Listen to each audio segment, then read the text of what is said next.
everyone, welcome to the Boas podcast with your host Keith McPeak, Rob Stone, and myself, Warren Booth.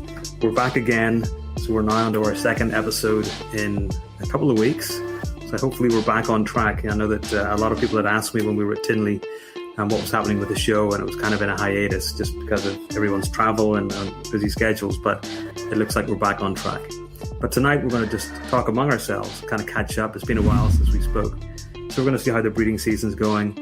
How the breeding season for next year's going, because actually I started planning stuff yesterday, which is kind of very fortuitous that we decided to talk about it tonight. And then we'll talk about other happenings that are going on in the herp world. So Rob, how about you? How's your season been so far? Well, uneventful to this point. All my stuff goes in the fall, or at least in terms of babies turning up, but I expect to have a litter of Jamaican boas, possibly a litter of Puerto Rican boas as well. That'll be it in terms of boas this year. The Solomon Island tree boas, hadn't paired them. They're really interesting animals. And I think it must reflect their natural condition in terms of the food that they have. They have years where they're really interested in food and in feeding, and will take it really consistently. And then they'll have kind of fallow years where they're not that interested. It seems like years following years where they're really interested is the years they're most likely to produce. That's been my experience with them. And this is certainly a year where all of them are quite willing and ready to feed. But folks would be amazed by the paucity of items that they'll take in those kind of fallow years, where you'll have these big females that'll maybe eat 4 or 5 mice across the year, and that's it, which I think would surprise people. We talk about it a lot. I know that's kind of within the insular boa context, not all that unusual, but just for 99% of folks that would hear it, I think they'd find it unusual. So that's probably kind of both, because mine is very short and small relative to you two. What about you, Keith? I know this year's been pretty good so far. Yeah, considering the winter I've had, Teresa's going to take credit for anything I breed this year, because she was kind of taking care of the collection while I was getting back to health. But I did set everything up pretty well beforehand. So she did some of the cleaning. The kids did the cleaning and all. And I was lucky enough, I had a lot of the colubrids were put under for hibernation, brumation. And the boids, I kind of put them together right before surgery. And I have a gravid female soon, Zinnia. So she typically drops in mid to late August.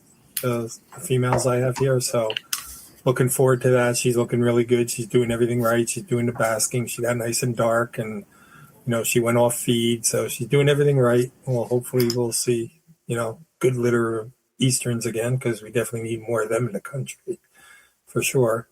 I was lucky enough to get blackhead eggs this year, and this is my 5th clutch of eggs between a couple of different pairs that I've had. And my incubation, whatever my ambients are or something, I've talked to people in the past and all, but Casey Lasik this year helped walk me through, some of his techniques. And I did things a little bit different than he does, and I ran it past him, and considering what my ambient conditions were in the incubator and all, he said, let's run with it and see what happens. This is the first year I hatched 3 babies out of 5 eggs. So 2 of them developed windows early on. One of them went the distance, the baby pipped, but then passed. And then the other 3 were like clockwork, like typical pythons, came out, had absorbed their yolk, and everything's been really great with them, feisty little babies. So, I'm working through getting them to feed right now, but they're doing well. I got a quick question for you on that, Keith. Yeah.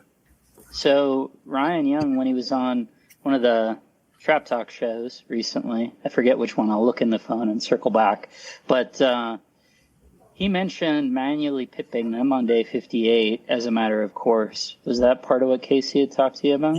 Yeah, Casey said he recommended day 60, but I had been down at the Trumbauers. Of course, we scheduled our trip right when these guys, it's just the way it worked out.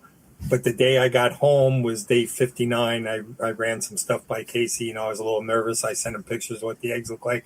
He's like, yeah, give him a split. So that's what I did. But they went another, I think it was 3 or 4 days before they actually started coming out of the egg. but they did good, so the incubation technique, I think a lot of it has to do with the incubator and, all that kind of stuff. Some people have no problem hatching them. Like, what are you talking about, and then other people. Well, especially in Australia, right? That's where they hatch them no problem. I think Ryan has even said, he's struggled with them to nail down, what's best for his eggs and stuff like that. And he's the python guy for sure. So, but I'm real happy with the ones I have. They're Swiss Lion animals. They're really beautiful. And hoping to get them feeding soon. Casey has a couple tricks up his sleeve for getting them to feed too. So he's walked me through a couple of those things. He got a clutch of Westerns on Father's Day that hatched. He has said that he feels the Westerns are easier to get going, and he feels it could be because they're a little bit smaller. They don't have as much yolk, so they go through that faster and they get hungrier quicker.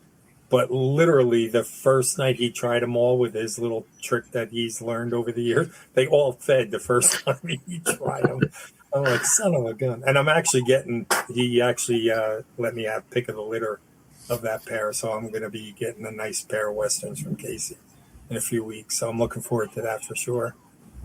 And like everything was popping around the same 2 weeks for me. I got a nice litter of 16 baby hog isle boas. That was a good litter. I think in the past my biggest litter was 11, so this was a real good litter. All the babies, no slugs, everybody was looking great. One thing I do have, Warren, and I don't know if you've had it, it would be interesting to talk about. I set them up in double high shoe boxes with branches and whatnot, but I have a problem with babies rubbing their nose. And so now I've just bought these extremely large tubs, and I've tried to keep it. I know they're getting up into that crevice and trying to push out of the lid or something. So I've tried to get new tubs and put them up in that and try to discourage that. But every litter I've ever had, I deal with struggling through them rubbing their noses as babies. So I even see it as adults. Yeah.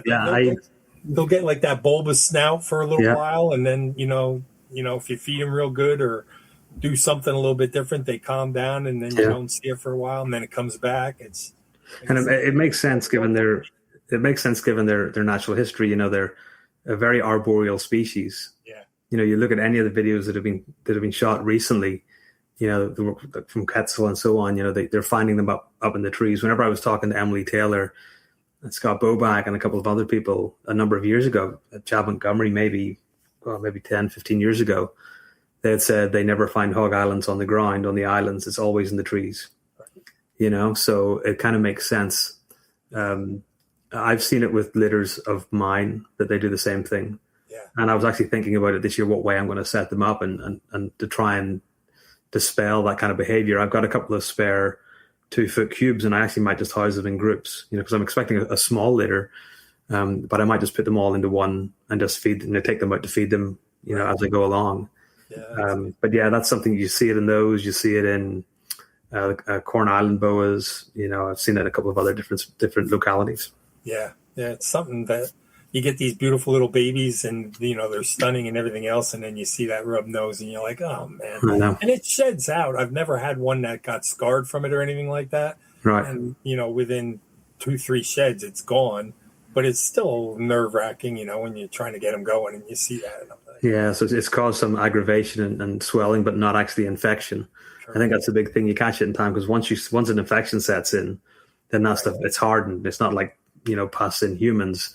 It's congealed and it's hardened, and therefore it requires surgery to remove it. So, if you catch it in time, hopefully the swelling go down. Yeah, I always work through it every year, but it's just something that's a pain in the neck when you first get these little babies.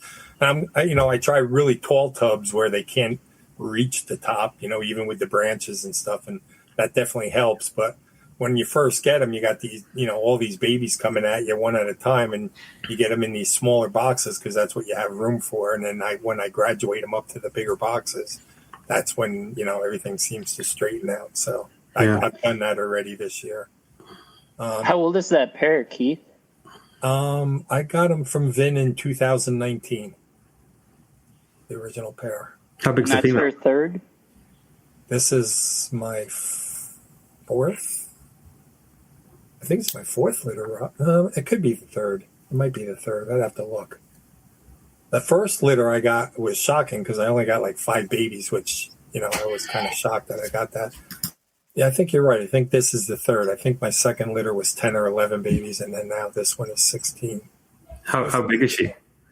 I would say she's probably in the 4-foot range, and like about as big around as my wrist, maxed out at my wrist size or whatever. But, wow, that's a great litter size. Yeah. That's fantastic. Yeah. And then, like I say, everything was popping for me at once. I got a clutch of black pines, which is really cool. It's a new species for me. I think I got 8 eggs on that. And then my Kingsville bull snake dropped. I got 16 eggs from her. I got those cooking right now. I have a Bolivian boa that I'm waiting on. One thing I found, this is my first year with the Bolivians breeding-wise. I've kept them in the past, but I never tried breeding. Never had them long enough in the past to try breeding. Now I have a pretty good collection. But this one female that looks gravid to me, she actually got very dark in color, which, I've seen in other boas and stuff. But I've never seen it in like boa constrictor or imperator where they actually get darker like that. So I'm interested to see if it's something just with this female that she just happened. But I mean, she got really dark when she looked like she ovulated and stuff. So see what happens. Hopefully I get a litter for those because that's probably my favorite boa species. I'm really, trying to get a good group going. I have a decent animals now, but I would love to be able to breed them and handpick the look that I really like, and see if I can get a collection of those together. Well, they are the blood pythons of the boa world, right? So it makes sense. Exactly. So it kind of fits, yeah. And like I say, I got the Sanzinia I'm still waiting on. So I got the 2 animals left that I'm waiting on. And that's about it for now. Very cool. What about you, Warren? My season's been up and down. I think I mentioned it before. I was so busy in the fall and the winter that it really put me back. I didn't start cooling things when I wanted to. I didn't really get to the temperatures that I wanted to, but I started pairing things in like February. I normally pair at the beginning of January, and as normal, they started breeding. But I had a Roswell boa, which is that super form of the Roswell laddertail, and it gave birth to a couple of babies and then a few slugs, and then 1 or 2 stillborns. And I called up Jeff Ronnie to ask if he'd seen any of those give birth before the Roswells, and he said he hadn't, and I haven't been able to find anybody that has. So who knows? But the babies are doing fine that are there from it. And then I had a Costa Rican T positive that I was really excited about, and it slugged out, gave me 10 slugs. It sucked. And this morning, just before I left for work, I've got a Sonoran boa that was giving birth 3 weeks premature. We've had a lot of storms going through, and so there was 5 partially developed or nearly fully developed babies, but they're all they're dead, and 3 or 4 slugs. So that's all sucked. But then this morning I've also got children's pythons hatching from a pair of het albinos, the European line albino. So they look great. With my friend, I've got some animals down at the buddy size, and so we've had albino Darwins hatch out. We had 14 of those hatch out, which is great, and half of them are feeding. They're really doing really well. We had a litter of Crawl K boas. We had 10 babies, 5.5, which was excellent, and they're all feeding, which is fantastic. And then we had some Colombian boas, which were like a hypofire white-walled head anthristic to a pastel hypo head anthristic. So we got some really cool babies from that. And then I'm waiting on some Sonoran boas. I've got a Costa Rican black boa that's due to give birth, and then I've got a West Snake key boa that's due to give birth. I've got a Trinidad tree boa, Trinidad Oceanbergeri that's gravid, and then 2 Amazons. And I've got a Hog Island. But the Hog Island is one that I produced 4 or 5 years ago, which is really small. And I put it with a male, not expecting to see anything. And I actually ignored them, I think, too long. And there was a shed skin. I can't remember when the shed skin is from, but the next minute I look at her and she's all swollen up and on the heat. So she's gravid, but who knows when she's going to give birth. I'll just wait. I'll check behavior. Right. But we'll see how these litters go. They all look promising, the Sonoran today didn't look promising. She was thin, but she was basking and doing what she should be doing, but she was thin. And I thought, she's kept probably carrying slugs, but she was carrying babies, but they just didn't go to full term. It kind of surprised me. And the Costa Rican, she wasn't swelling the way I wanted her to, so I figured that she was either going to have just a couple of babies or slug out, and she did the slug. I'd used a very young male, and even though he bred the hell out of her, clearly he wasn't packing the goods, But they're back on food. They're all they're doing fine. So we'll just keep monitoring them, And I mentioned to you I'd paired my Eastern Sanzinia. I got them down to 55 degrees at night, and it was great. I used these little govies, so I was monitoring their temperatures.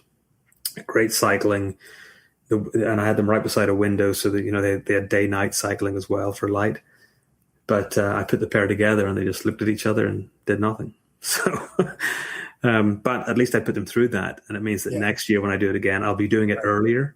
It's again, I think I paired them too late. I think I did that whole process too late. So, but at least it put them through that cycle, and I'm thinking that maybe this coming year, we'll see how it goes. They're feeding fine, they're doing great.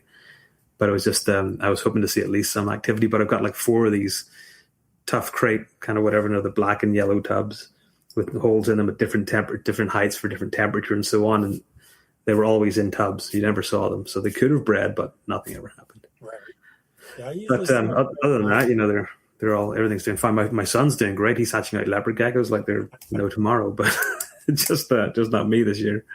That's awesome. I've seen some of the pictures of the animals he's hatching. They're beautiful. Yeah. He's got some really good ones, and this year he's got these black knight ones that he used money from babies from last year, and he got me to buy some whenever I was at the Bob Vu's Southeastern show, the Atlanta show. And I went around, I photographed animals and sent it back to him, and he told me which ones to buy, and they're breeding this year. So he's loving it. He's got his incubator upstairs for females, and he's got my incubator downstairs for males. So he's doing he's having fun with that there. So I'll probably bring some of them to Tinley, because I sold some of them at Tinley in March, whenever from his last year's production. So that's all fun, because I used to keep leopard geckos as a kid. So it's actually fun to see that, because that was 32 years ago. So it's fun to see that, again with him, so. I've been actually looking on Morph Market because some of the, I don't know if it was the clown or some of them really catch my eye that I look at. Like, I wouldn't mind just having a pair to have a pair. Right. Like whenever I got into them, you could get wild type, you could get high yellow, which were slightly more yellow. And then you had the lines of albino that were coming through. But in Northern Ireland, they weren't available. So I actually imported some from the UK, which sounds like, why would you import from the UK? It was a lot of work to get them sent over. And I think I had the first Tremper albinos in Ireland, and I worked with those. And the worst thing was that the male was huge, and he was, when the females were laying, he was eating the eggs. I caught him eating eggs, which was, I think I hatched like 2 Tremper albinos from that group. And then I got sick of them and just stuck with snakes. But yeah, some of them are cool. But the things that there's some of the other species in that group that I really like, the hardwick eye and the fuscus. So I actually might end up getting myself a pair of those, or one of them from my office at work, because I've got like 3 emerald tree boas at work, young ones, but I might have space for another enclosure to put some of those in, Did you try breeding any of your emeralds this year? I put a pair of anacondas together, but they didn't do anything. A female of the kind of regular wild type, the white bars, that's produced for me, I think 3 times.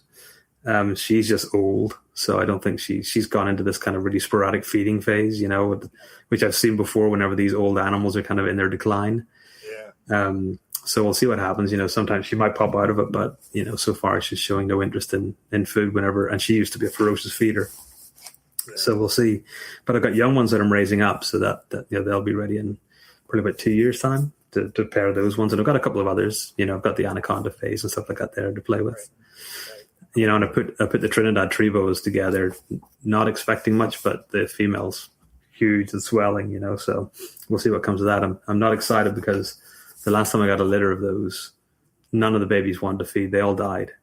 It's different. The Costa Rican Ruschenberger eye and the Venezuelan Ruschenberger eye were great feeders anytime I produced those.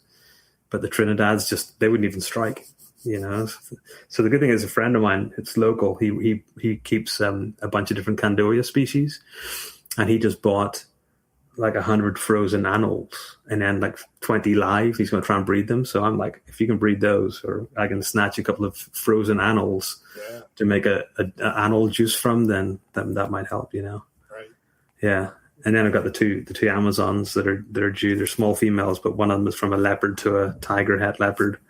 And then the other one's a red to a nice bicolor. So it'll be nice to see that. I always enjoy producing Amazons. They're always fun to play with. Yeah, you never know what you're going to get with them. That's it, you know. Yeah, and then no Brazilian rainbows this year because the female's bred 2 years back to back, so that female's getting a year or two off. But I think next year I might be able to pair my T positives, and then I've got T negatives as well, so I might be able to do something with those next year, or the year after. So you got a lot going on, and then a whole bunch of Colombian rainbow boas. And then I got a whole bunch of different antaresia. Oh yeah, the Dunn's pythons didn't do anything as well this year. Again, I think I left it too late for those. You know, so but they're all primed, they're all feeding. So I've got, you know, I made my list of what's going together for next year. You know, so hopefully we'll do something there. Nice. Yeah. Indeed. Do you have any of the Granadensis, Warren? I've got one.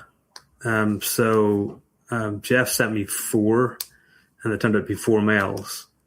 And 2 of them just did not do well. They just seemed to fizzle out.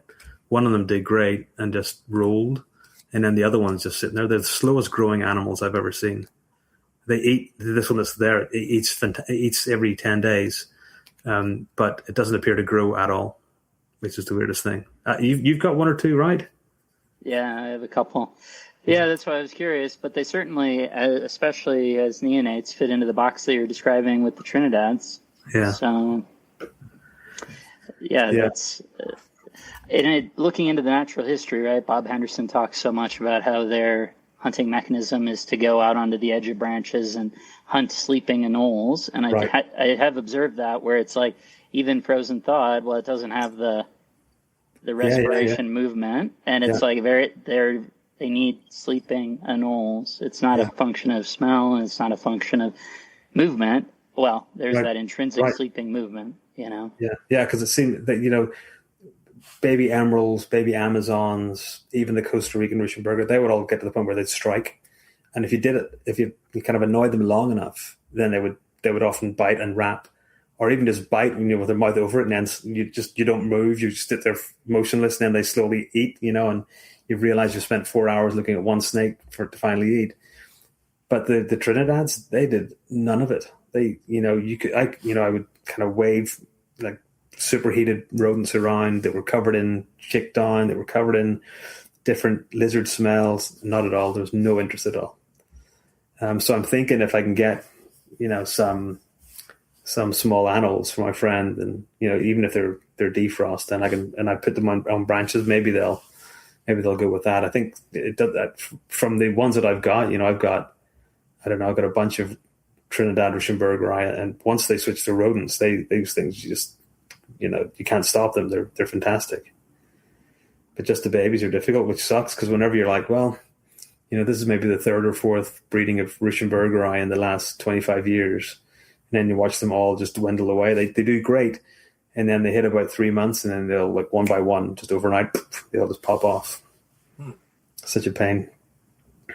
Yeah, I know the other, you know, interesting thing that you highlight with that is, and I don't know how, if at all, there's a risk of reinfection, but I'm very curious your thoughts, right? In the context of the pentastomes, I did, when the most recent time I had gotten baby Granadensis from Jeff, it's probably 4 or 5 years ago, right? Does that time sound right? Yeah. And I had fed them, and I don't know that this would be I actually assumed they had gotten exposed to something problematic, but I had a bunch take a feed, and within 2 days, there were just a bunch had died. Yeah. You know, obviously the pentastomes it kind of changes my mentality about, well, I'm sure I'm just willing to toss them to baby Calabathris or Candoia or Corrales or anything, right? And I would have a guy who would just, you know, was willing to go out and collect brown anoles and then send them back live. And as I said, I've fed hundreds to thousands of them that way. But with the declines we're seeing in pygmy rattlesnakes in Florida, which are certainly one of the species most obviously impacted. And I'm curious, even as I say, in the context of, okay, so everybody's going to freeze a bunch or get them frozen and then try and work with the colony, developing that colony. Is that something where those pentastomes could reproduce within those live animals? Yeah. I'm not sure. That's a really good question. I never did a necropsy on the Grenadensis that died, but as I say, they were just like yours. Fed great a couple of times, and then two of them just rolled for no apparent reason. And I thought a lot about it, and I thought, well, maybe it's simply, these in the wild, they are not eating rodents. They're eating lizards. If they're lucky, they're eating, they find a nest, and they're eating nesting birds, but probably unlikely. And I thought it's just the energetic content of a rodent just so great that, that they pop off, like we've seen it. You've probably seen it. I've certainly seen it where you've had an animal that has, gone for 6 months and not fed a baby. And then all of a sudden it takes a meal and the next day or 2 days later it's dead, just because of the energy required to break down that meal. It's more than energy that the animal's actually got. And I was wondering, is it something along those lines? The two that didn't roll, they just did fine. Again, the slowest growing animals. And then one of them just in time just rolled over. And again, I should have done a necropsy because I believe that Jeff did feed them anoles to start off with, whether they were live or whether they were defrost. I don't know, but I forgot to ask him. But I remember he told me, but I just don't remember. But it does make sense that there's probably some potential for some infection, especially if they're coming in from Florida, where we know there are issues with pentastomes and so. But it'd be interesting to see if, sorry to interrupt, but to see if you can get a captive colony going where that can be purged from that system. And I'm not sure how they pass from one anole to the next. It's probably through whatever they're eating, right? So, right. Well, that's what that was the question. I need to look into it some more in terms of if the cycle can be completed within that colony, that captive colony, or if it requires sort of an external vector, or there's an intermediary host or something that obviously wouldn't be in his cage. The other thing, right, just lots of thoughts on non-mammal feeding neonates is the idea just that they're girth-limited feeders, and so you can get a much larger anole that has the same girth as a pinky, and so actually so not necessarily the same direction of saying the sort of digestive effort, right, overtaking, which unfortunately can relate all too well to exactly that experience that you described there, but is the idea that like an anole that's 6 months old is the same girth but 10 times the mass of a pinky that's, a day old pinky. And what I found is that I actually found myself having issues with Chilobothris in particular that were willing to take rodents because I had to feed them that much more frequently. And it took starting to see declines and some to say, I can feed them once a week if I'm feeding them what we'd call a medium brown anole, right? Like a moderate sized adult. I could feed them once a week or once every 2 weeks. If I was feeding them a pink mouse, the ones that I was feeding a pink mouse needed to be fed every 3 or 4 days or they would lose condition because it's so much less mass. Interesting. Yeah, because I suppose it's, a pink mouse is just a bag of milk, really, right? There's not a lot to it when you think about it. Yeah, I could see that. Whereas, even a young anole is much more developed in terms of bone mass and so on. Yeah. Yeah, no, it's an interesting question. I've thought about it for a long time. I've just never really had access to anoles. And, the idea of setting up a colony for a litter of Trinidads every year or two, I'm just like, God, I don't know if I want the extra work, It's, I don't know. We'll see. And they're born insanely small. Receiving that many quantities of live ones. I had several, hatch out. And it's amazing how tiny they are and the effort that it would take to get those to the size where we're then feeding them. I don't know that it's super practical. Absent working at such a large number and you pulling from it so infrequently that, obviously it can make sense, right? Yeah, I have wondered about leopard geckos. What do you think about morning geckos? Yeah, so that's interesting you say that. So easier maybe What was the year that we both produced Costa Rican Ruschenberger? That was like 4 years ago, 5 years ago? Probably 4 years ago. Where we had those two really weird litters. Yeah. So I got some of those babies feeding on rat pinks that were dipped in concentrated chicken broth, and they took straight away. I got some of them that were washed and then treated with anole juice, some that were treated with frog juice, and some that were treated with gecko juice from whatever the company, Raptilinks, whatever. Yeah. But they would do it once and then they wouldn't do it again. And then it was a pain to get them back. And then I found that the easiest way to get them was to get them rat pinks that were kind of left in a bag and got really juicy and kind of sweaty, and then they'd go for all of those.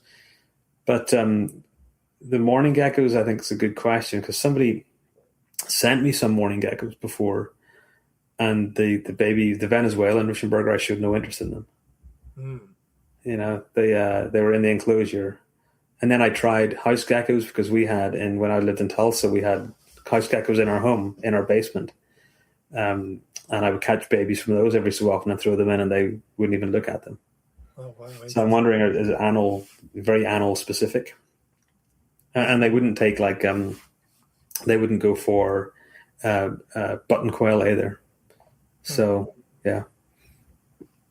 I don't know. Yeah, I know Justin had previously tried, I think either Justin or it was Casey, going back to starting pygmy pythons more than 20 years ago, had tried leopard geckos without success. So I do think there's more fidelity to it than just, it's not just we perceive them as, they're all four-legged. Yeah, they're four-legged lizards. It must be the same, and it doesn't seem that to be the case. Yeah. Interesting. Yeah. Well, I've got a couple of the leopard geckos that never made it out of the egg frozen. So there will be a leopard gecko juice made at some point. We'll see what happens. If I can get some anoles from my friend just to try, drape them onto branches, then maybe we'll see something from them. Because they're interesting on the geckos with pygmy pythons, because obviously there's not anoles in Australia. Right. Yeah. There's a lot of different gecko species in Australia. Yeah, it's heteronotia, right, which you wouldn't think is necessarily that different from a eublepharid in terms of their sort of structure and scent and smell. I guess they are. Almost, they're more like a Paroidura or something, right? Like a Malagasy gecko kind of in form. But, it's interesting. Yeah. That must be a real bummer, though, Warren, in terms of producing these litters of things that don't exist and then seeing them fade like that. Oh, that's it. They're born and you're excited. They look amazing. And then, I think whenever I produced them I think it was 2 years ago. I think it was maybe 10 babies or 11, something like that. And one of them overnight just rolled, no reason. I put it in with one of my redfoot tortoises and it devoured I've realized that I used to keep, just as a tangent, I used to keep a Brooks king snake for any of the, stillborns or whatever. Now I just throw them to my redfoots and they devour any slug or any stillborn baby. It's kind of funny. But yeah, to watch the other ones they looked fantastic. And then literally they'd go for 3 months and then overnight they would just go from looking great to looking just wrinkled and horrible, and they'd all roll. It was really sad to see it. But, I even had last year with children's pythons, I had half the clutch, take off fine, and the other ones were just a pain. And I had to resort to assist feeding. And then if I go away for 2 or 3 weeks for work, it's amazing how 2 or 3 weeks where they're not getting every 4 or 5 days assist fed, they just turn around and roll. It's, I don't know, this hobby it's a pain sometimes. And I'm now questioning why I've got so many Antaresia, in a rack. Maybe one clutch is a year enough, per year is enough. But we'll see. We'll see how these ones go. So. Not to talk his business on here, but I guess I just am so off social media and I haven't talked to him about it. Has Jeff had more Grenadensis or Trinidads himself? So the last time we spoke was several months ago, and he sent me pictures of what we believe were a couple of gravid Ruschenbergeri, but he hasn't let me know. I should send him a message because I go down to Tennessee quite a bit. I got a friend in Knoxville. And I think Jeff's only about an hour and a half from where my buddy is. So the next time I go down, he has, said I should call around and see the stuff. So I should make an effort to do that at some point. It's, Jeff has certainly got time on his hands where he can sit and pester and, assist feed and stuff like that there. And he seems to be able to get an old when he needs them.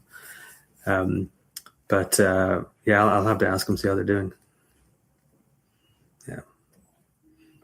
So what about next year? Have you been thinking about your plans for breeding next year? Because it's crazy that my father-in-law's here at the moment. He said, Warren, we're 5 months from Christmas. And I'm like, oh my God, And I thought, I need to start making kind of plans for what I want to do, what I need to feed or get into that cycle of feeding to try and get going. So what about you guys? You got anything interesting? Yeah, I'm curious. I need to actually probe those Grenadensis and see what they are, see how that fits into what you have and all that stuff. And because I have one that I would think is a female based on size and things. I don't know how disparate they get. I would think they do based on Amazons, right? Yeah. So, the 4 that I had when you probe them, the probe just disappeared. Swallows it. Yeah. So that'll be interesting. As I say, the Solomon Island tree boas, although that kind of fits into that same box of ultimately I wound up losing all those animals. I think they're interesting because I do think relative humidity or ambient humidity within the room makes a huge difference. They have such coarse-keeled skin that it's really difficult for them to shed, particularly when they're small, all the way up through probably yearling, 2-year-old. Mm-hmm. And in them, in a way that I don't think I've ever experienced with another snake, a stuck shed is literally a death sentence. Oh, really? We saw that. Yeah, where it seems like it applies too much pressure to their facial features and things, so that Jeff and I had actually gotten some captive hatched ones so they shed when they're first born, and Jeff and I got them 2 weeks after they'd been born, and they were still opaque and or in shed, and the pressure of the stuck shed actually caused their eyes to come out of their head, which was unpleasant. So that didn't happen with mine that I have produced in captivity, but the thing I noticed is that I just think it is tough in my room. So if I hatch them out, or if they're born, I do think I'll send them someplace, so maybe I'll send them to you guys so that it's just that much easier, because it does seem like through a yearling, 18 months, 2 years, if they're at all late, it'll kill them, which is wild. That's incredible. That is wild. Yeah, I've never kept any of the Candoia. My friend Damon, who's nearby, the guy that got the animals, he keeps several different Candoia, but he keeps them all in naturalistic enclosures with, recirculating water pumps and all that. It's really, really cool. I was at his house last week and really, really cool setups, but they seem to be susceptible to fungal infections that can really knock them out and all these other things. I was always wondering why we don't see more captive bred Candoia in the hobby, given their availability for a long period of time. And I think part of it is that they're just not easy to keep. A lot of us, we have these dreams of setting up a great enclosure, but we're not necessarily in the right place to be able to. I think ambient humidity and so many other factors can really knock them out. Yeah, I actually forgot I do have a gravid Candoia right now too. Just popped into my head. A Paulsonite, right, Keith? Yeah.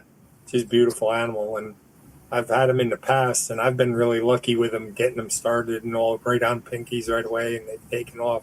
So hopefully, if I get a litter this year, it'll be easy to get going. Dealing with the blackheads is enough right now.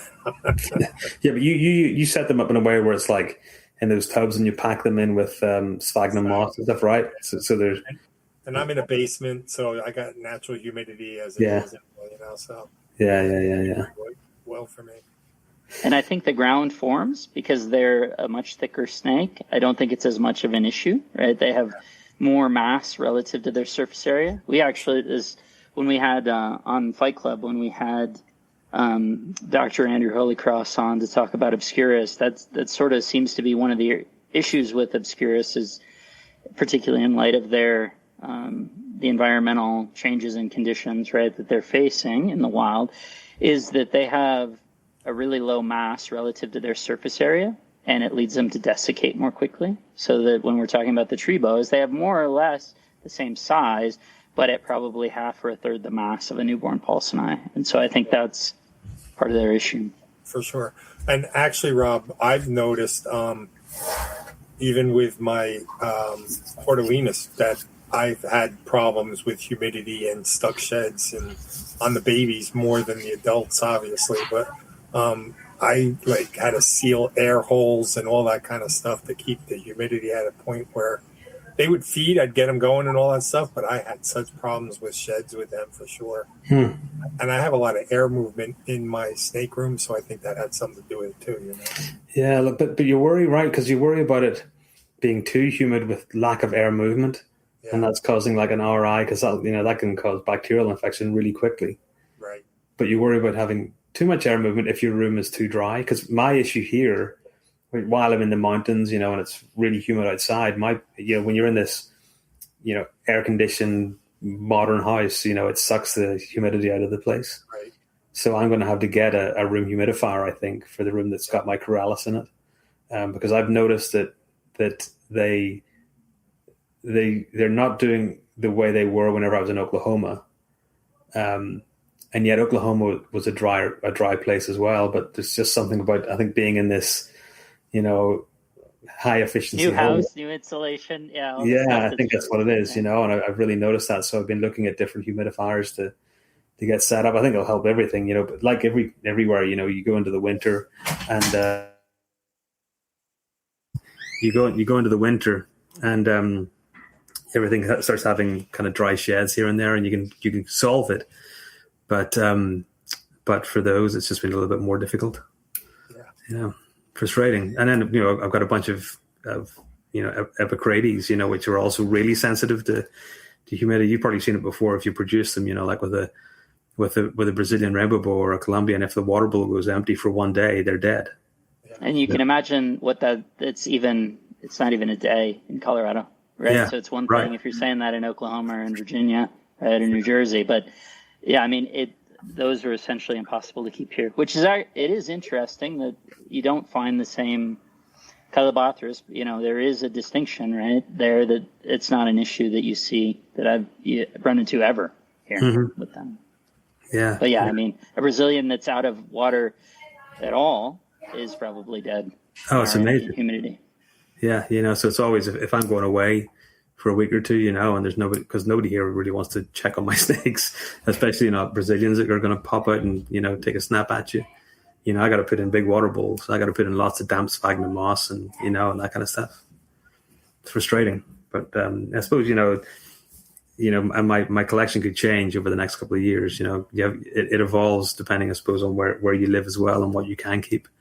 But I think, once I get the room humidifier, I think that'll solve the problems that I've been having. Yep. Yeah. So have you been thinking about your plans then for next year? So Keith, you've got an Eastern gravid at the moment, but no Westerns. Is that right for the Sanzinia? Oh, you don't keep West? Oh, you don't? No, just the Easterns. Yeah. They're just too easy to breed. You just got rid of them. They're just too easy. Very good. But I do have I have two females, that are up to bat next year. So I'll work on those two females next year. But I've been friends with Craig Trumbauer. You can't help but go down the rabbit hole of locality rat snakes and different things. So I've actually built a little bit of a collection on those different species, and they'll be up to size next year. So along with the boas and the couple pythons I have. And my Calabar's python. She might be gravid also. Oh, no way. That's awesome. It's really good breeding with her. And if not, I'm hoping next year for sure, because they're doing great, and the male did breed her this year. So I'll tweak a couple things and see if I can get him to go next year if she doesn't go this year. How do you keep them? I keep them actually on a mixture of topsoil and what are the bricks that you buy and you add water to? Like the cocoa, whatever. And I mix that together, and then I cover the whole top with cork bark, so they have they can come up, they can burrow, they can do whatever they want. And they actually really appreciate a good misting all the time. And I only feed them rat pinks or rat pups. They definitely prefer. They're very much like, I have rubber boas now that I got from Casey, and they're so similar, and like kind of, the temperatures are different, obviously, but their habits are very similar to a rubber boa. And do you just leave the rats sitting on the cork bark, and they come up and get that there? Yeah, years ago, this is maybe 25 years ago, I worked in a reptile store in Belfast, and we would get Calabar pythons in with some frequency, and they were, I remember on the list they were, the equivalent of like $20 each, because nobody, you couldn't give them away. Right. But we would put them up in somewhat similar setup. It was topsoil, it was sphagnum moss, that kind of thing. And we would just put a bowl. It was just a little water bowl, essentially, a shallow bowl without the water in it. And we put just a bunch of defrost, fuzzy mice or rat pinks. Yeah. And the next day they're all gone. Yeah. I thought I never ever saw one eat. Yeah. But I thought they were such cool snakes. And again, another species that I was shocked that you never saw captive bred from. I only, in my 30-something years of this hobby, I've probably seen captive bred advertised maybe twice or three times. Yeah, mine will actually take off a forceps and everything. They're pretty outgoing, which I thought they'd be really shy, but it took them 8 months maybe, but they're pretty dialed in now. They definitely like a loose substrate, something that they can glide through pretty easily. That's why I try to mix it up with some different stuff for them. I think they're really cool. People come over, I'll take out, they're looking at the blackheads or the easterns or this or that. And I'm excited to show them the Calabars. Most people are like, it's a Calabar python, but I think they're cool as hell. Yeah, I think that's neat. I love that, having a diverse collection allows you to see these kind of little unusual animals as being, for what they are, and not just, they're such a cheap animal, they're throwaway. Right. It's, I know I have about, I think it's 21 or 22 different species that I keep. And each one's got their own little bit. And some of them, it could be a house snake that's worth $50. Right. And yet I look at it and I'm fascinated by aspects of their life history that just is so different than a boa constrictor or a tree boa or whatever. It makes me think differently about enclosures and feeding cycles and getting things going and stuff, Yeah, I mean, the yellow rat snakes that I have Seminole County rat snakes that I got from Chris at Dark Horse. He's such a locality guy too. And I really wanted, nice yellow ones with that striping on them and all. But I have them in these like arboreal setups, and I have, pothos in there, and I have all these branches, and they're always coiled up in those branches. It's just so cool to watch them, and, the way they hunt, everything. Just a yellow rat snake, but they're so cool to watch. And it was one of the first snakes I kept as a kid. So I think when we get older, especially when you get in your 60s and 70s, you look back at stuff you kept in your teens or whatever, and you're like, man, that was so cool. And it brings back all those memories. So they're a lot of fun to keep for me, Yeah, the colubrids are neat. I've got a variety of different ones, but I was at, maybe I've mentioned this before, I was at Bob Ashley's place, maybe 8 or 9 years ago. We were putting together a biology of snakes meeting, and I think it was in like October time, maybe November. And we were driving up from Bob's museum up to his house on Portal Road, which is about 3 miles. And as we drove up, we saw a couple of crotalus atrox. The ground temperature was about 60 degrees, but there were 2 crotalus moving across. And then further up was a little desert king snake, the Splendida.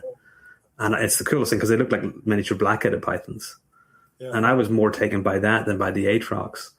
And a year or two later, I was talking to my buddy Gordon Shewitt, who lives out there and works with Bob, about how I was taken by those. And later on that year, he sent me a pair of Portal Road locality Splendida, and I've got them downstairs, and they are a lot of fun. I get a lot out of those. I'm going to set them up in naturalistic enclosures and have fun with those. They're such cool snakes. But again, you look on Morph Market and they're $50 a piece or whatever. Right. But they're just such a cool snake, and it brings me back to seeing that one in the wild and seeing how cool it was and its behavior and really, really cool little species. Yeah, for sure. Keith, was that the trip you were on that we that we turned up the Splendida. Yeah, so Warren, Keith, and I have also found a Splendida in the not on Portal Road on the highway down over by Geronimo, but certainly within the county, within the locality, for sure. And they're beautiful. That was super cool. It was a very large animal that had clearly survived having been hit probably several times. It had sort of multiple fractures. Yeah, remember that truck was barreling down, and you ran out to get it out off the road. Wow. It definitely would have been gone then, for sure on try number 3 or whatever it would have been. But yeah, they're very cool. Yeah, that whole area is really neat just for for the animals that are present. It kind of sucks. I was meant to be going to the IHS meeting, which is at the end of the month. I was going to ask you if you're going. I'm going. I thought I was good to see you. I was meant to be giving the keynote lecture, and I just found out today that we got some other conflict going on with family back home that's going to take me away and have to go back to that there. So I called up Gordon Shua today and had to pull out, and it's killing me because I was so excited for this the meeting. The IHS shows are always great, but this one being the 50th anniversary, and there's so many great people going to it. Craig's going to it. Dave Barker's going to be at it. Gary Sipperly's going to be there. He lives nearby anyway. Rich Eiley's going to be there. A whole bunch of my friends, that I'm really looking forward to sitting down and having a beer with. And I can't do it, and that's just crushing me, So, but anytime I go there pretty frequently out to that area, and it's always cool to see some really neat stuff, out there in the field. Like we're doing work at the moment relating because out there's a natural hybrid zone between two Crotalus species, and we've been doing genomic work on them for a while, and we just wrapped up a paper with my former postdoc and her grad student looking at where we've crossed these two pure Crotalus species together, and we've sequenced their genome and looking at kind of what's going on at the genomic scale. But it's kind of cool doing that work in the lab and then going out there and see them in the actual field, where they're existing, which is a cool thing. So anybody, whether this goes out before IHS, if it does, then people should really make an effort to get out there. It's a cool place. Yeah. So I found a small one several years back that was the first one that I think was a hybrid that I had seen. And then when we were out in the fall last year, it turned up 2. The funny bit is that we held on to, so we were separate from Justin and Jordan, and I tossed one off the road, just a quick cell phone shot, grabbed another one, and to have them take a look at it and whatever. And the first one was definitely more clearly, they both, the head scale, the irregularities for either type and the head scalation was present on both of them, but the first one that I just sort of casually flicked off the road was definitely more clearly sort of the prototype mix. But they're neat. That whole area is very cool, and I still need to find a Gila monster out there that's at that same spot. So when I was there last summer, I think Emily Taylor, I think her group found a Gila monster wandering across the road not far from Bob's place. Every time I'm there, there's always a group that find a Gila monster kind of wandering across the road. The thing is that, I end up just sitting around drinking beer with friends and talking because I don't get to see them in the flesh. Yeah. Instead of, you get all this other group that go out and, kind of road hunting, up and down. And I don't get to do that much, even in all the years that I've been going out to New Mexico. But yeah, I'm gutted that I'm not going to it this year. It's killing me that a conflict has come up at this point, But you'll have fun. Where are you staying? So I'm staying on the floor at the Airbnb that Jordan booked. All right, that's cool. They sort of beat me down relative to exactly the stuff that's making you have the feelings that you're bringing to the party here. Is that I heard, so they've been Justin was invited as speaker. Jordan had booked it long ago. Yeah. And so I've been listening for the last, 3.5 or 4 months about how it's going to be one of a kind. It's the 50th. All the people are coming, all this stuff. And so they finally wore me down. And I said, all right, well, if I can sleeping bag on the floor in the place that you rent, because all the, you already assigned all the bunks and all that. And I said, fine, I'll do it. So. Yeah, it'll be. Yeah, you know what it's like. There's accommodation is not easy to find out there. Not ample in the best of times, let alone only got a couple hundred people there. So that's great. I look forward to hearing about it. It's going to make me feel even worse, but I think it's going to be a fantastic show. Yeah. Are any of you going to Tinley in October? I'm going to give it a try, actually. I'm going to try to do it for sure.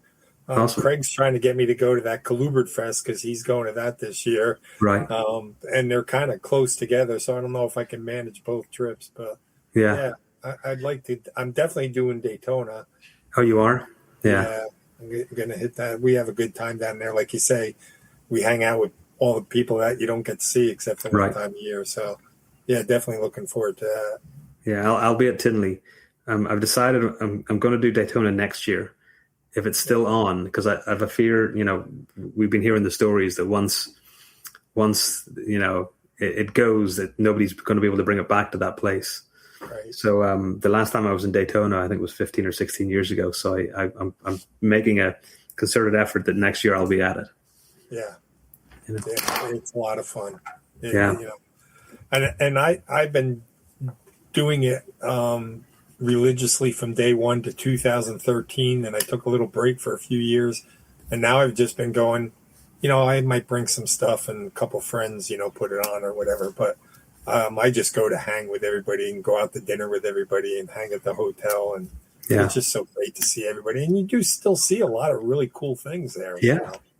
So that's the show that, when I lived in Northern Ireland, and you could get, the only way you could hear about these shows was from the Reptiles magazine or the annual review that they did in the Reptile and Amphibian Hobbyist magazine, if you remember that one. Yeah. Each year in November or in September, October, they would do a review of the Daytona show, and you've always see stuff that you just not imagine ever seeing.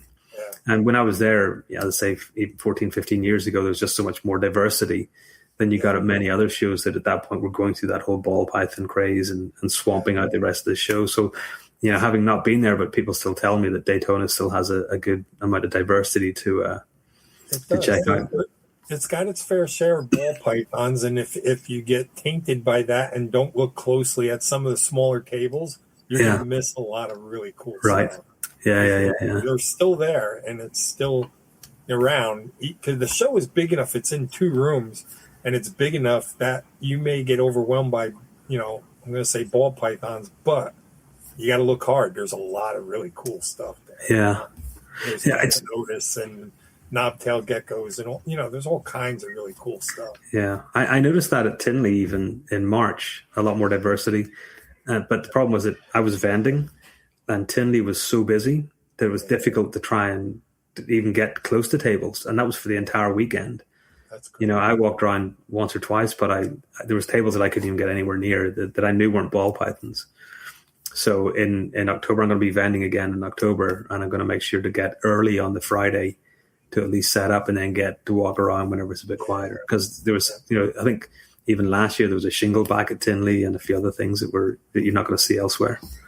Yeah. You want to see shinglebacks, you got to come up here and we'll take you to Johnny's. I know, yeah. I've seen that there. I do stalk him a bit on Instagram. I love seeing his stuff. Yeah, he's That's some cool setup, man. Yeah. So I think it's been 18 or 19 years since I've been to Daytona after going, I think 4 or 5 years in a row. And certainly a memory that sticks with me is going and seeing Mr. McPeak's tables. He had this very interesting way. He would do clean bottom, but with water in them, especially between the day, as you're doing vendor load in and all that stuff. And it's been some time has passed. We've had many great memories in between. Certainly, he always used to look at me semi-skeptically. Who's this fool? So I think we really got to know each other in Tinley, though. We sat outside of Bananas that one night, and we had a really good conversation. And I'm like, man, this guy's really cool. Right? Unlike the guy I actually met, 5 years, 7, 8 years before or whatever. Yeah. No, for sure. Tinley has plenty of great memories in that same vein, right? With it was the year that Shinosaurus got CITES 1 listing. There was someone who had come, and that was that year you're talking about, Keith, right? Where someone had come from, I think, Germany, who had produced them and had, maybe, I want to say something 16, 18 of them with photos of parents, a very European spread and setup and that sort of. And it was like, this is very clearly the time, got him in before the paperwork change and all that stuff. But that's one of my favorite animals in my collection. I can tell you that. I can sit there for hours and watch them. And They may not even move the whole time I'm there. I just love them. I love them to death. They're such a cool animal. And Yeah, they're cool. There's another species I might have, a gravid female, actually. I forgot to say. That's But, awesome. Yeah, I love seeing them because, obviously, Keith, Mike Ogle, the Knoxville Zoo, and he's got them in his collection and at the zoo. So anytime I'm there, and I'm there frequently, I get to kind of stare at the Shinosaurus for a while. They're cool little animals. Oh, Michael did some cool. Michael produced some Western Sanzinia last week, which is great. But he also produced some womas, and he got his womas, I think, from you. And they had that light phase one, and he produced two of those weird light phase ones in this recent clutch. Yeah, he took that line from me, and he's produced some really cool animals. Yeah, so there's something genetic with that there, because you saw in the clutch the regular kind of banded, what we expect for womas, and then you saw these two that are very golden, and they lack a lot of those bands. So they're kind of neat to see. I meant to say to you, they look pretty cool. Yeah, he's a good Last guy. year, Yes, Michael had come out to the house when the Taxon Advisory Group, the zoo tag meetings were in Denver. And I think he was actually the one who had coined my reptile room the House of Schwees.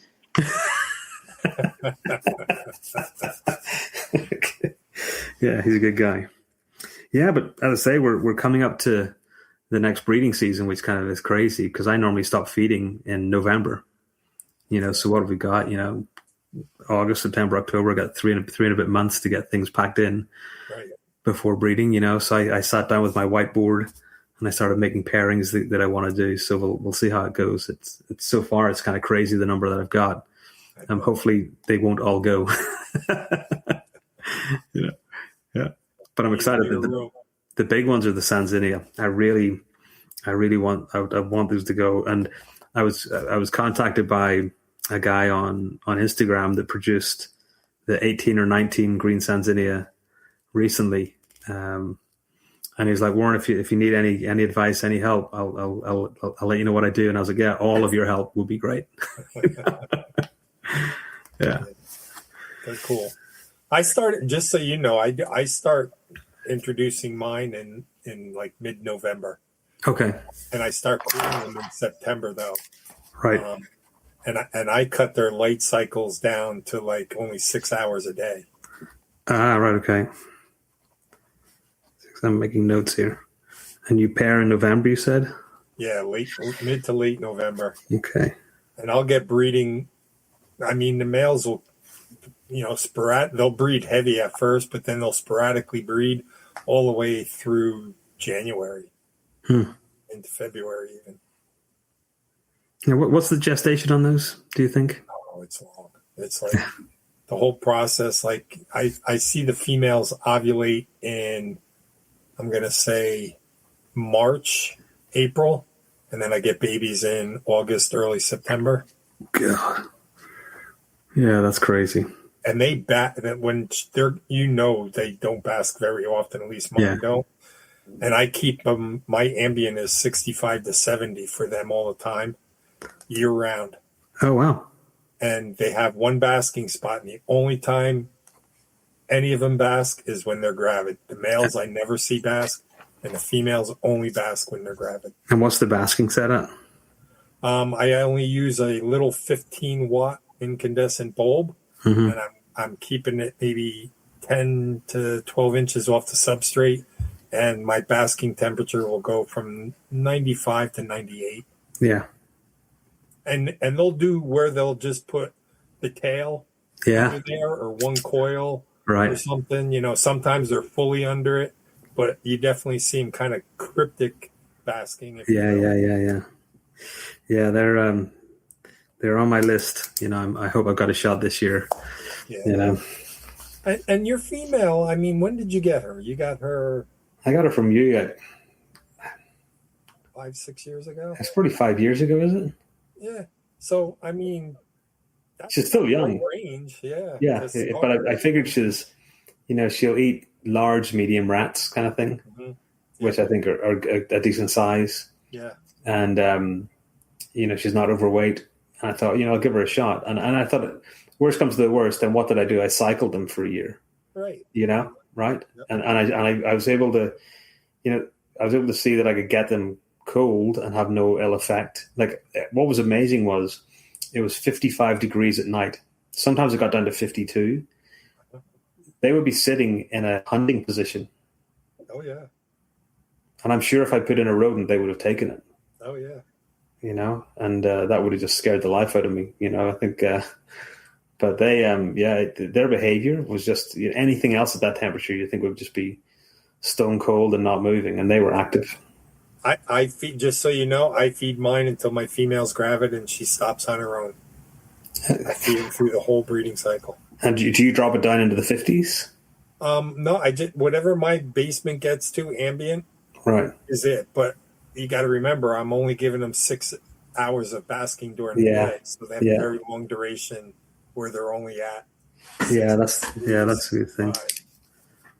Well, and Warren, I would say there too, I think we're just hardwired as reptile keepers, maybe, from the 70s forward through, it's all that idea of heat being so fundamental. It wasn't this past year, but the year before, I had the power go out the day after a couple hours after I had put a bunch of meals into a bunch of Puerto Rican boas, Jamaican boas, and the daytime high was 8 degrees. So it was a little concerning. The room itself went down to about 50. I did get one of the little space heaters that you can, or individual elements, right, kind of for a hunting situation or whatever, but you still got to vent that, so it's not a contained space. And I was able to keep it at about 50 or so, and the power came on, I think, something like 30 hours after it had gone off. Right. And so it turned on the next evening, and within 45 minutes, 60 minutes of the power being back on, so I can have the red light fixtures, it's that subsequent evening, after having gone to 50 during the day, sitting on food, they were all, without exception, out looking for another meal. I honestly think we probably keep our stuff too warm. The ambient, I think we keep too warm. And I'm going to start playing around with stuff this year to see kind of how they cope, and I think having access to a basking spot is important, but I think having access to a colder area is also really important. And I've seen that breeding boas, especially Sonorans, for many years. I've been breeding Sonorans for close to 30 years. And the first time I bred them, I didn't realize, but the ceramic heating element had blown. So they were sitting in my snake room in Belfast, which wasn't warm, over the winter. So they were probably sitting at 60, 62 degrees, 64 degrees. And maybe a little bit higher, but not much. And they were there together, and I didn't even see them breeding because they were in a dark cage in the bottom. And it was only whenever the female was giving birth that I realized that she was gravid. She'd moved into a new enclosure and the heater was working there, but there was no ill effect. There was no respiratory. And she would have been like that for months. Yeah. Well, and it reminds me, right, and Keith, you'll remember this better than I do, but it's like the Balin Miles Boland's python, right? They had gotten that male from Pete Call, and he'd had it just in a bin in the room for like 3 weeks waiting for him to pick it up. Yep. Right, just on nothing, sitting in a dark box. Mm-hmm. Yep. And Paul kept that pair of Bolands that bred for him. He kept them where his Argentine boas were, so he was cooling the Bolands just like the Argentines. Mm-hmm. And I saw his setup. I was there the year he bred him, and after he bred him, I was checking everything out. And he didn't have a lot of basking on him, and he had him in these huge enclosures where they could literally get 6 feet away from the basking spot. Yeah. Yeah, I think an animal like that, is able to warm up very effectively, in a very short period of time, so they don't need that continual heat source. And when I had the Bolands and I would shoot temperatures when I was cooling them down, I found the animals overnight could maintain 10 degrees warmer than ambient overnight without a problem, because I'd shoot them all night long and see where they were at. Mm-hmm. And the females, especially, the way they would coil up, they'd bury their head in the center of the coils, and you'd shoot her and she'd be 10 degrees warmer than the substrate right next to her. Oh, so the other thing in line with that was with the Sanzinia, when I paired them, they were down to 55 degrees at night. The ambient humidity was whatever the room was, so it was probably sitting at like 35, 40%, nothing. So I had these stacks of these little tough crates that are, probably a foot by 6 inches by 6 inches. They're not the smaller tubs. And I had these govies in each one of them. Whatever the snake moved in, when the snake wasn't in one, it was the same ambient humidity as the room. As soon as the snake moved into it, within 30 minutes, it was sitting at 90% humidity or above. That was I couldn't believe it, just from respiration and increase the humidity in that spot. I thought it was fantastic. Yeah, that's pretty cool. Yeah. What about that? Yeah. 55 degrees and, 92% humidity.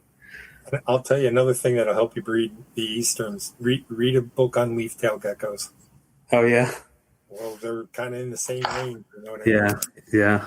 And those gecko guys have a lot of stuff figured out. I started looking into, because I really want to get some different leaf-tails. I'm really hooked on that. And I started looking at that, that you have that wind, that cooler wind that coming on the east side of the island, and that's where all the lush vegetation is. And, the temperatures, you keep some leaf tails, even in the 80s or whatever, some species, and they crash on you because they're too warm, So I was trying to figure out which species of leaf tails were in the range of Easterns and trying to correlate kind of what the gecko guys have learned over the years to put it towards the Easterns, Yeah, that's the problem. But I got to read that book, and just like you, I'm going to want leaf tails. I know. Because I saw some at Tinley, and there were some really cool little satanic leaf tails and stuff like that. And they're really neat. Cool, and the spear tails and all that kind of stuff. Yeah, I don't need any more animals. I'm at a point where there's no more space in my room, basically. Yeah, I know, and but I could probably squeeze something in, Oh man. Well, cool. What else should we talk about, folks? Yeah, another thing that kind of in our dormancy amongst the podcasts, right? So the episode folks will have heard most recently is we just talked with Jeff Ronnie, which was great. Thank you, Warren, for setting that up. That's somebody that I've known, bought cages from for a long time, and certainly have a ton of respect for. Keith was there for the start and then became a little bit unwell, so that was kind of a bummer on the back end. But yeah, really good. But while we were having that conversation, he mentioned he is going to start, or has started, sort of a Patreon equivalent. I know Vin Off the Fire has started doing that. Keith, you mentioned that Bob Vu is doing something similar. So it's a really interesting idea, right? And one of the interesting aspects is sort of tiered access. And I know, at least with Vin's thing, sort of he's limiting the amount of slots based on the different access, and he's giving people additional or varied levels of access and insight to his knowledge. I think it's a really cool idea, but I was curious what you two make of it. I'll let you go first on that, Warren, while I try to get my head around it. Yeah, part of me loves it. I'm not a member of any of the Patreons. Part of me loves it because you're getting first-hand access to people's expertise. Whenever I think about when I started into this hobby, the internet really was in its real infancy, and I remember looking up Dave and Tracy Barker's website, Peter Cowell's, Brian Sharp's, Bob Clark's, and seeing these cool things, and and just being amazed at what they were keeping and how they were breeding them and stuff like that there, but still not having first-hand access. Now that I know them personally, it's a different story because I sit and have a beer with them and talk about it.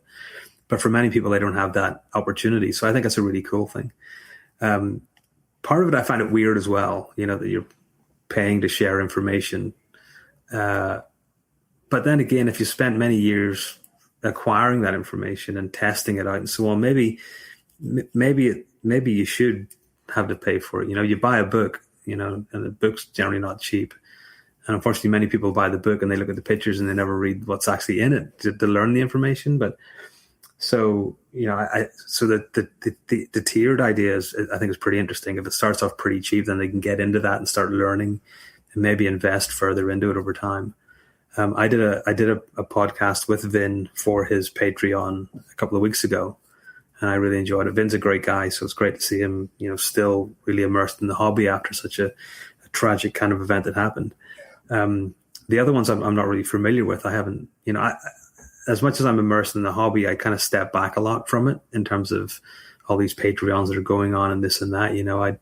I I try to go to a couple of shows a year and sit down and talk to friends and have a few beers and talk about projects and this and that. But I don't sit on and look through YouTube much, and I don't get the opportunity anymore to listen to a lot of podcasts like I used to.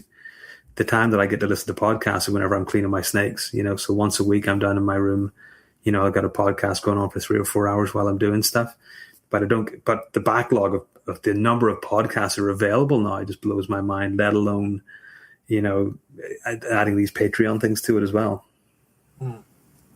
Yeah, so I'm kind of on the same thoughts as you, Warren. Like, I think for people like us that have been in the hobby for so long and we know so many people, that we freely talk to the people that are doing these kind of things and getting that information. So the thought of paying for that information seems a little weird to me, because we know all the people that are doing these things and we talk to them to get that. But then I think about, like you're saying, somebody new in the hobby that doesn't know these people yet and hasn't made a friendship with these people. It's a great way for them to actually get that information to do things the right way. And these things are going to be different than a Google search or something. I mean, you see some of the information that people are talking about on Facebook and groups and stuff. It's like so wrong and so off base, and they're leading people in the wrong directions and stuff. So it's kind of a good filter to get to good information from somebody that's solid, if you think about it. Mm-hmm. Right? So yeah, on that, I think it is a good thing in the long run for sure to be able to get people in the right direction.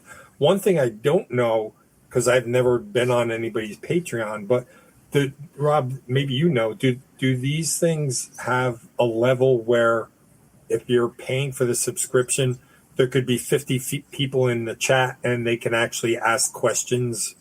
Well, yeah, that's sort of the thing. So I have, I'm the lowest tier member in Vin's thing, mostly to support it, right? So exactly to the point you're making, Warren, as soon as I had heard about it, on the front end, I think, of when he had put it out, but it was off the back of the fire and stuff, I said, sure, I'll support this at $5 a month or whatever it is, just as mostly a show of faith and community and those sorts of things. And then, heck yeah, sure, I'm happy to see whatever comes through. But that's the lowest of, I don't know if it's 3, 4, 5 tiers, whatever it is.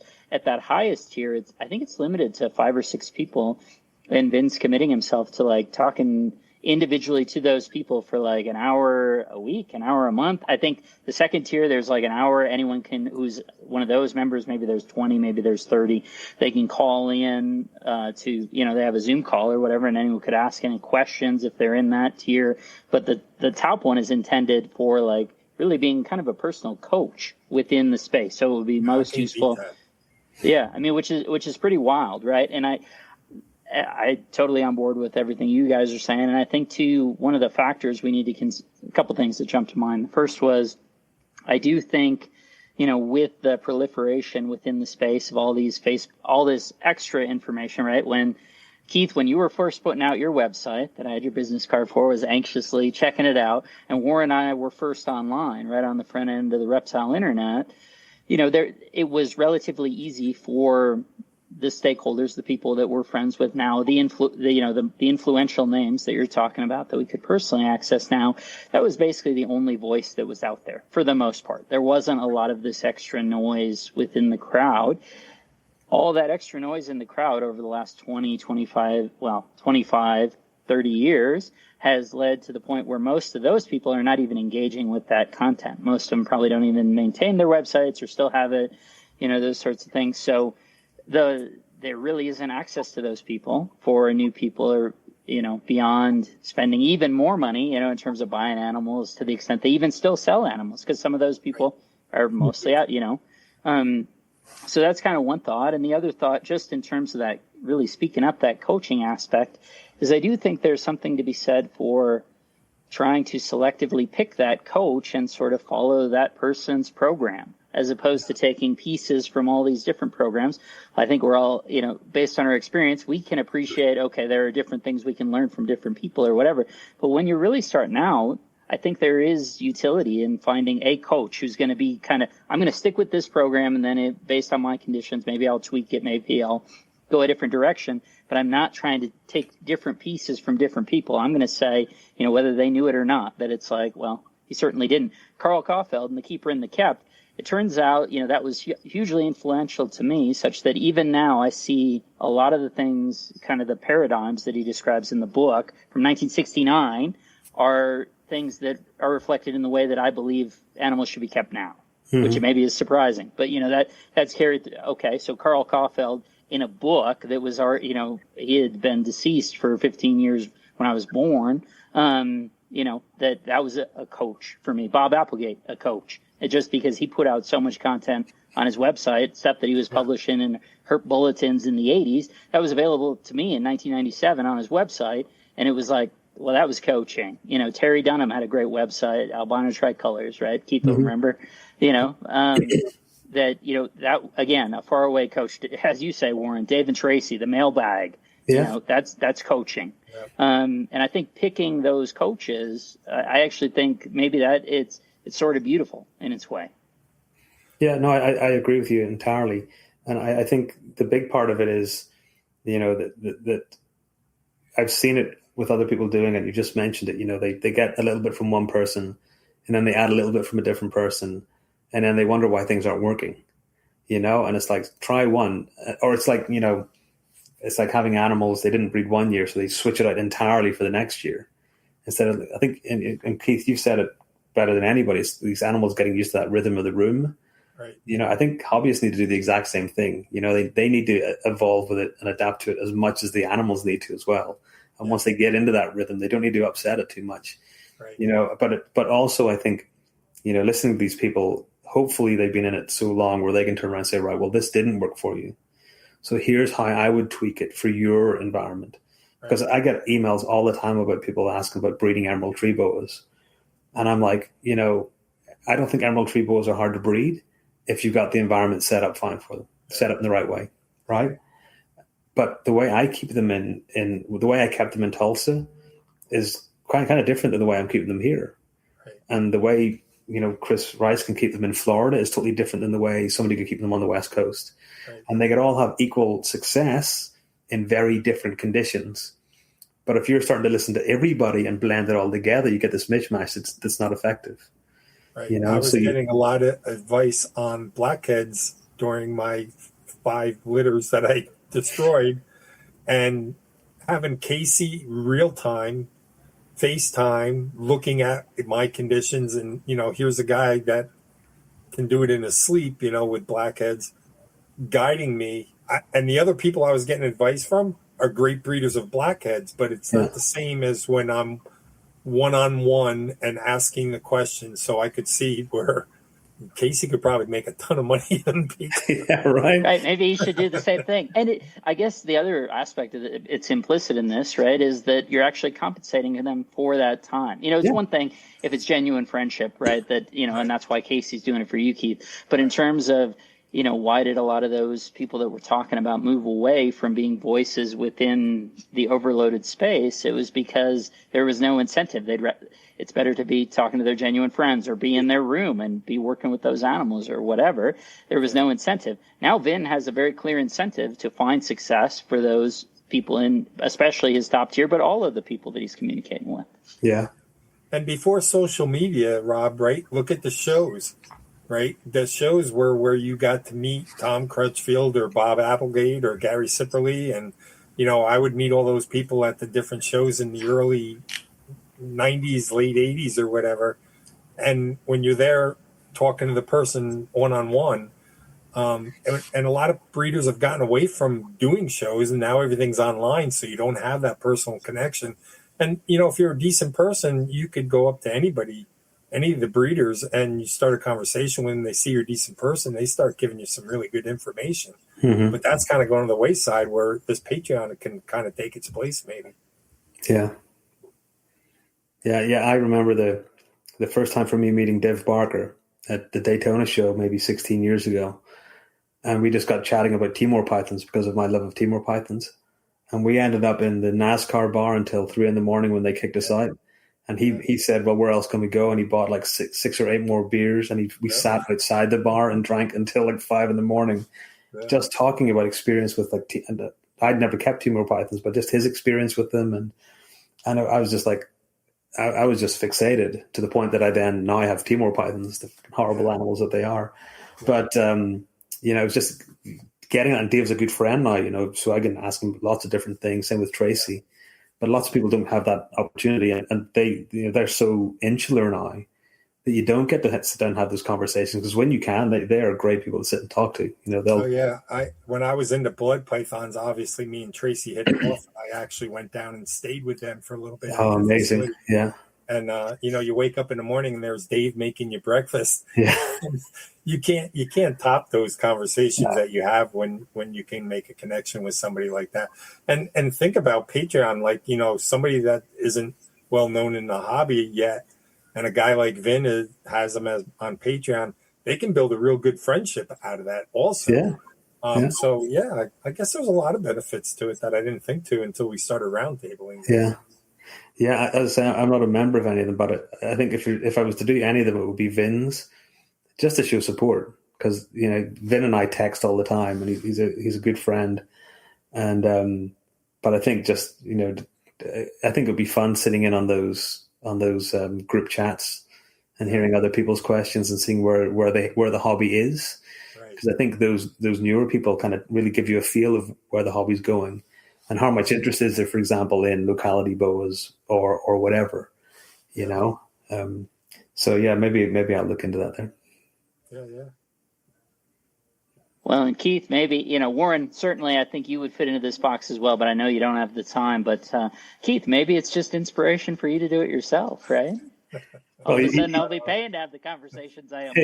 He writes all those long Facebook posts.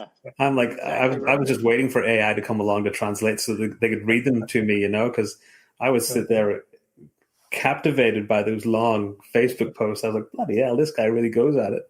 I hope he's just sitting at a computer and not on a cell phone typing that all out. Yeah. No, I usually do it on the computer. Yeah. Sure. Now, you've got a lot of experience to share, Keith. That would be a smart thing. But you've got a book. You're working on a book, right? You know what? I got the book pretty much done. I've given it to Russ, and I actually gave it to Scott and Ty, and they edited it once for me, each of them. So I got 2 edits there. I gave it to Russ, and Russ went through and edited about half of it. I need a lot of pictures for the different things that I do, and I'm so far from being an educated or academic or anything. I don't know how to pull it all together and get it where I can give it to somebody. And then I see what Craig went through for his last book, because, I was down visiting him while he was doing the book. And, in this last part, we talk almost daily, Craig, Linda, me and Teresa, and seeing what he went through and what other people had to contribute to pull this all together. And he had to be like the orchestra leader of, the other people that contributed to the book and everything. And man, people don't realize how much work. I mean, Warren, you write enough papers and all that kind of stuff, so but I mean, so much goes into even a minor publication, Oh, I know. It's crazy. I publish 6 or 8 papers a year now.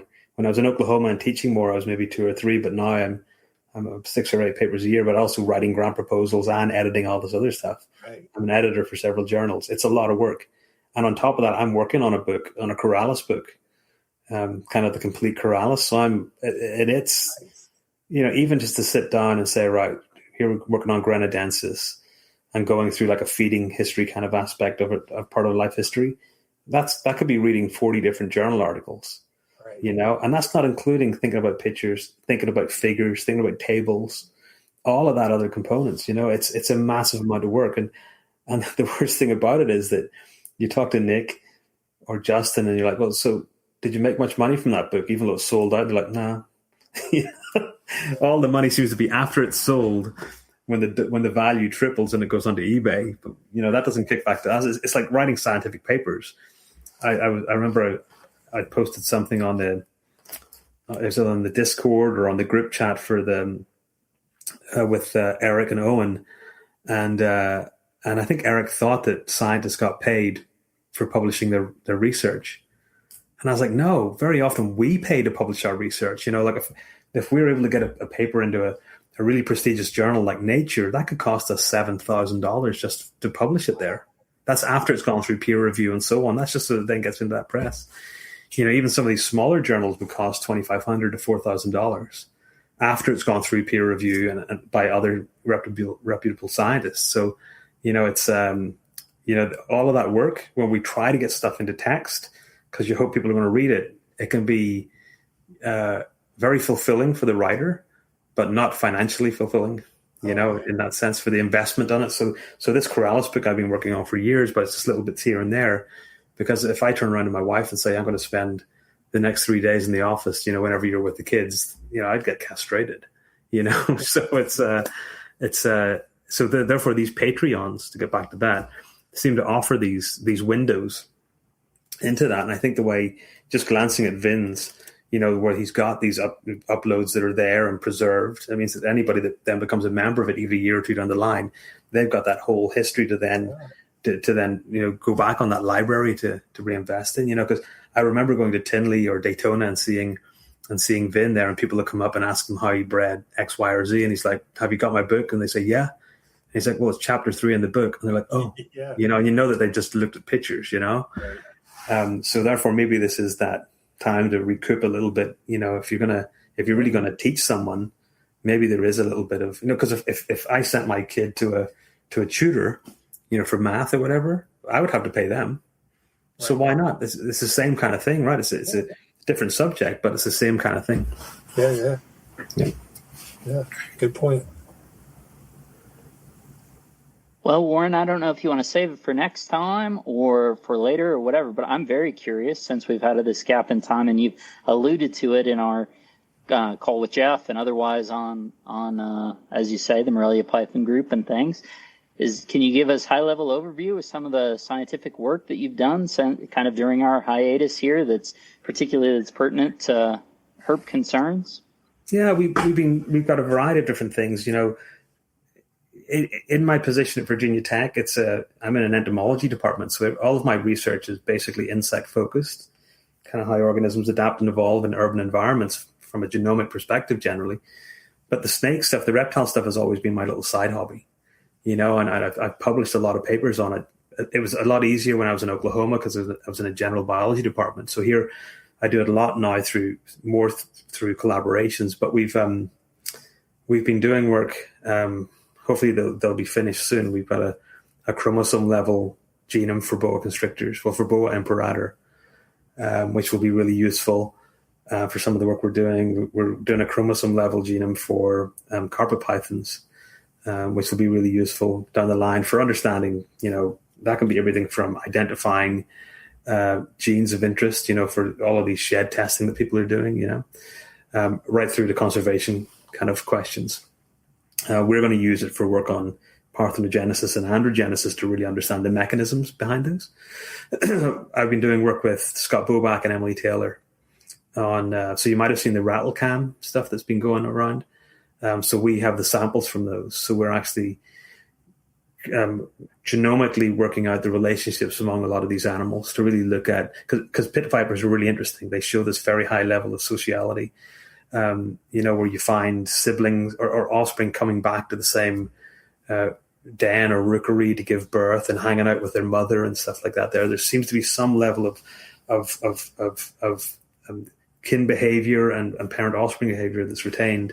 So we're doing that. In fact, Emily just sent me a whole bunch of samples today, or that arrived today. So they've gone into the freezer for more genomic work. So that's really exciting because, I do all that on my own back. We don't get funding for that. But I do it because I think it really benefits the herp community and it really builds on that project in itself, which is really cool. We just published a new paper, myself and Gordon Shewitt and my former postdoc Brenna Levine, on sperm storage. We've been working on parthenogenesis for years. Long-term sperm storage is the kind of alternative to that mechanism, right? The fact that a female can mate with a male and then over a season later can give birth to healthy offspring is something that's actually occurring across the reptile kingdom. We've seen it extensively, for example, in rattlesnakes. We have one of our papers from a couple of years ago holds the record of genomically confirmed or genetically confirmed sperm storage in any vertebrate species, and that's close to 7 years in a rattlesnake. And we've got it in Western diamondbacks and in Eastern diamondbacks, which is amazing because you think, these things are going from 30 degrees, hibernation in the winter to 100 degrees basking or more in the summer.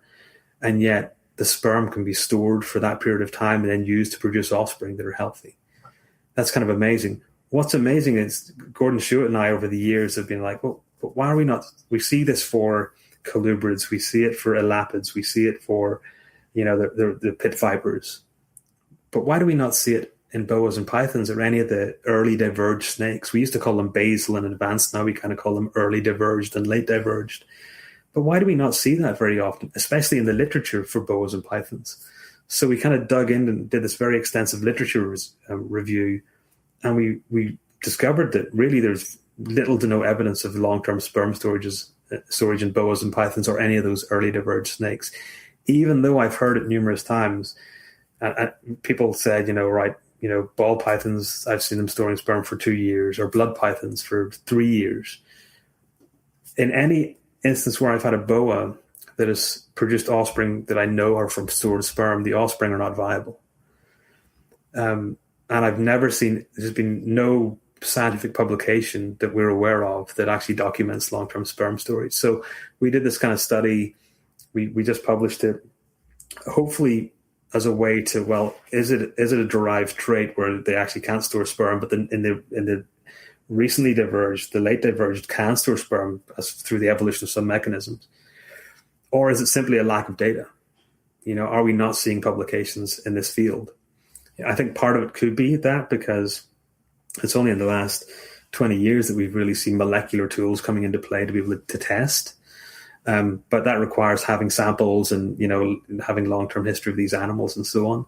So things might change a little bit. But that was a really fun paper to write. And it's funny because Gordon and I have been writing papers together for, I think, 15 years. And this is the first one that he kind of led as first author. So that's kind of fun to see, So that's kind of where we are, I think. Oh, another study that we're finishing up, we've been, a ball python genome came out recently, a chromosome level genome for ball pythons. We've, in one of my freezers in the lab, I've got dozens of parthenogenetic ball pythons chilling out. But, we don't really understand where diversity, heterozygosity in the genome is preserved in these parthenogens. So we've sequenced all of those, and we're now aligning them to those chromosome level genomes to really understand that mechanism. So it might not be interesting to people on this podcast, but it's really interesting to me because it's a mechanism that we've known about for many, many years, but we still don't understand genomically kind of how animals are coping with this in terms of heterozygosity. So it's kind of fun. But these are all kind of side projects. They take second, seat to the main stuff that we do in the lab, which is all related to cockroaches and bed bugs and, insecticide resistance evolution and all that kind of stuff. But, we've got that.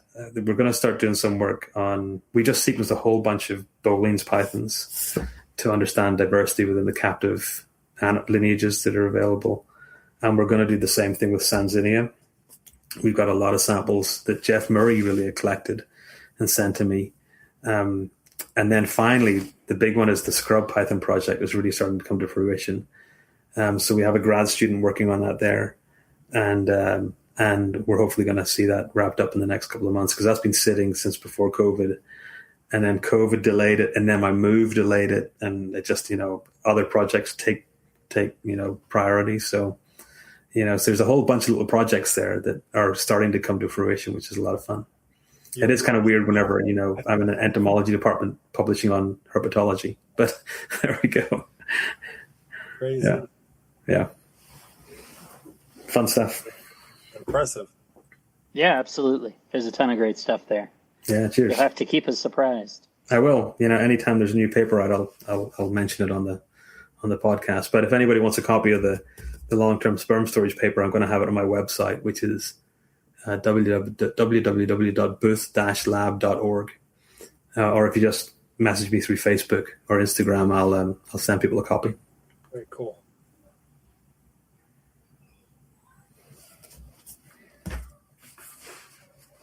Well, I think we've been together for an hour and 42 minutes. I think we're probably coming to a close this evening. And just getting dark outside, and I can hear my kids still awake, which they shouldn't be. So I should probably go up and whip them into shape, get them into bed. But our plan is to be doing this more frequently. So we'll be recording again next month with a guest. And we would love to hear suggestions from people if they've got a topic or a guest that they would love to hear from. When I was at Tinley in March, multiple people came out to me to ask what was happening with the podcast. They said they loved it, and they threw a couple of ideas about it. There's one that I'm trying to look for people. I've got one person that I think to be able to talk about Hog Island boas, but from the wild perspective. Nice. But we would love to hear other topics that people would like to hear about. And you can either message myself or Rob or Keith, and we will pass it on to each other, and we'll put our heads together and see who we can get for it. Absolutely. And I think we'll go back to the old tradition. Keith, I think you prepared an outro for us. I did. This is gonna be my one for every show. All right. Well, thanks everyone for listening to another episode of Boas with your host, the Honorable Dr. Warren Booth, Rob Stone, aka Bobby Rock, and me, Jack of all species, master of none, Keith McPeak. Boas is part of the NPR network, and you can find us on any of your favorite streaming services. For now, good night, be well, and be on the lookout for the next episode.